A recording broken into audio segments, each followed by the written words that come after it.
Assalamualaikum warahmatullahi wabarakatuh. Pada video pembelajaran kali ini, kita akan belajar mengenai komposisi fungsi, khususnya untuk mengetahui apa sih konsep dari komposisi fungsi itu. Dalam kehidupan sehari-hari, kalian pasti sering mendengar istilah proses produksi. Nah, di sini Ibu akan mengangkat proses produksi baju sebagai awal dari istilah komposisi fungsi. Perhatikan ilustrasi berikut. Benang. Jadi sebelum membuat baju itu kan harus ada bahannya benang.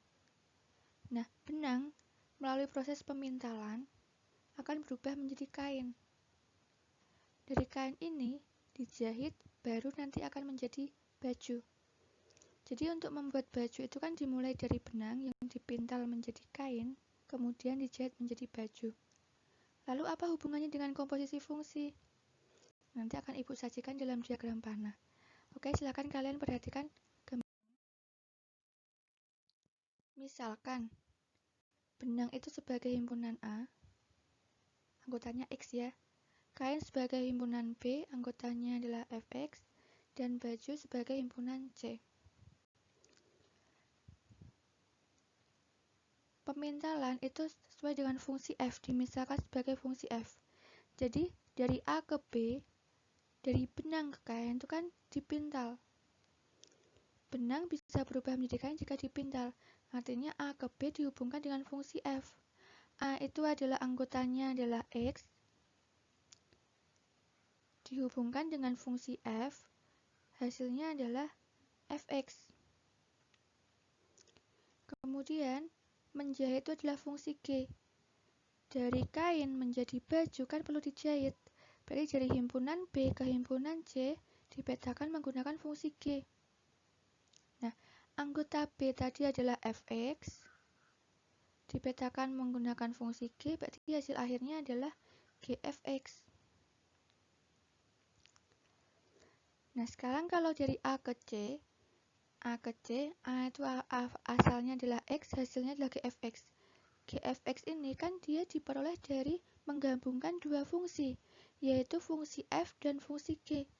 Berhubung fungsi F-nya dikerjakan terlebih dahulu, berarti tulis yang belakang. G-nya dikerjakan belakangan, tulis yang di depan. Berarti Gfx itu sama dengan G, ini dibaca bundaran, Fx. Inilah yang dinamakan sebagai komposisi fungsi. Jadi komposisi fungsi itu adalah operasi yang menggabungkan dua fungsi atau lebih menggunakan aturan tertentu. Nah, ini konsep yang lain. Ya, jadi ada tiga himpunan A, B, dan C. A ke B dihubungkan oleh fungsi F.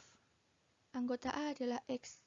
X dipetakan menggunakan fungsi F, hasilnya adalah Fx. Kemudian Fx dipetakan oleh fungsi G, hasilnya adalah Gfx. Kita peroleh Gfx itu adalah gabungan dari fungsi F dan fungsi G, di mana fungsi F dikerjakan dulu, berarti tulis yang belakang, kemudian baru nuliskan yang G. Jadi Gfx sama dengan G bundaran Fx. Untuk skema yang kedua, dari A ke B, A anggotanya X, dipetakan menggunakan fungsi G, hasilnya adalah Gx. Kemudian, Gx dipetakan oleh fungsi F ke himpunan C, hasilnya adalah Fgx. Berarti kalau dari A ke C, itu kan hasil akhirnya adalah Fgx. Fgx itu adalah gabungan dari fungsi F dan fungsi G, di mana fungsi G dikerjakan terlebih dahulu.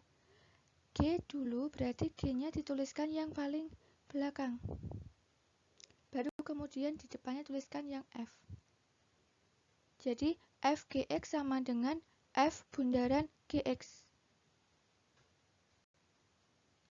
Jadi Ibu ulangi lagi, fungsi yang dikerjakan terlebih dahulu itu tuliskan di akhir. Yang dikerjakan terakhir tuliskan depan. Berarti kalau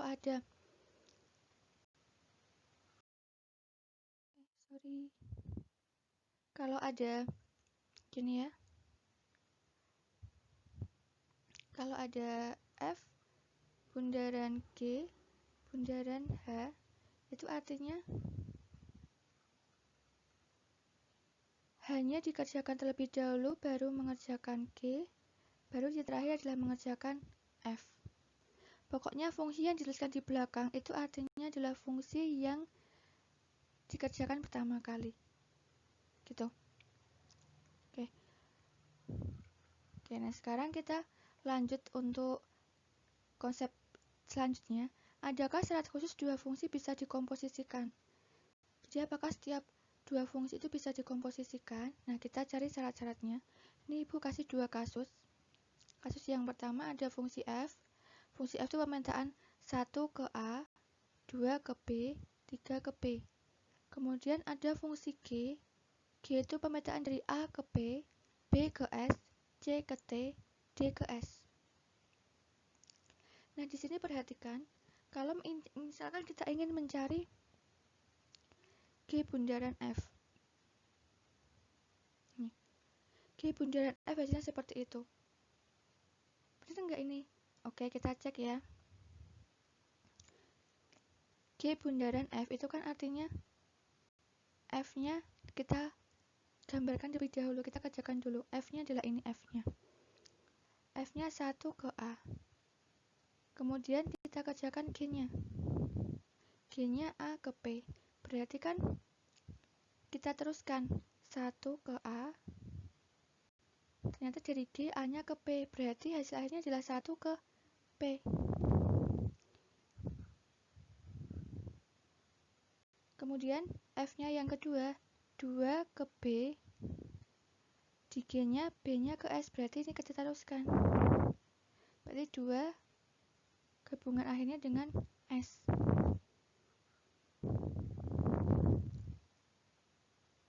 3 ke B,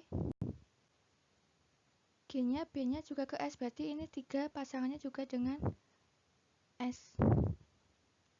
Berarti hasil G bundaran F-nya adalah 1P, 2S, 3S. Berarti G bundaran F-nya ada. Kasus yang kedua, ada fungsi F, 1 ke A, 2 ke B, 3 ke B. Fungsi G-nya D ke P, E ke S, F ke T, G ke S. G bundaran F-nya tidak ada. Kenapa tidak ada? Karena 1 ke A. Di sini ya. Kan F-nya dulu. 1 ke A, G-nya di sini tidak ada anggota A. Berarti 1 tidak bisa kita tidak punya pasangan. 2 ke B. Di G, B-nya juga tidak ada, berarti 2 juga tidak bisa diteruskan. 3 ke B.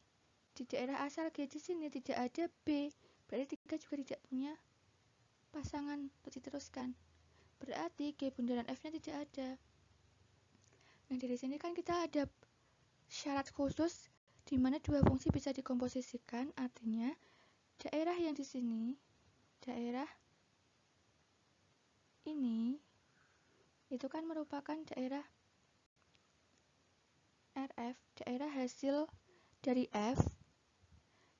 Daerah yang kedua ini itu adalah daerah asal dari G. Itu harus ada irisannya, gini, irisan. Jadi dua fungsi bisa dikomposisikan jika daerah hasil fungsi yang pertama dengan daerah asal fungsi yang kedua itu harus ada irisannya. Harus ada anggota yang sama. Atau disimpulkan seperti ini. F bundaran G ada jika daerah hasil G ada yang beririsan dengan daerah asal F. Dan G bundaran F ada jika daerah hasil F ada yang beririsan dengan daerah asal G. Jadi yang belakang itu kita lihat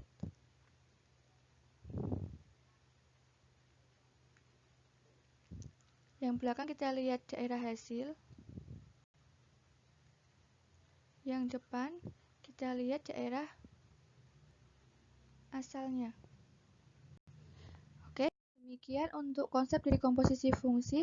Silakan kalian pahami. Kalau tidak Ada yang bisa dimengerti, bisa kalian tanyakan lewat forum diskusi ya. Terima kasih. Assalamualaikum warahmatullahi wabarakatuh.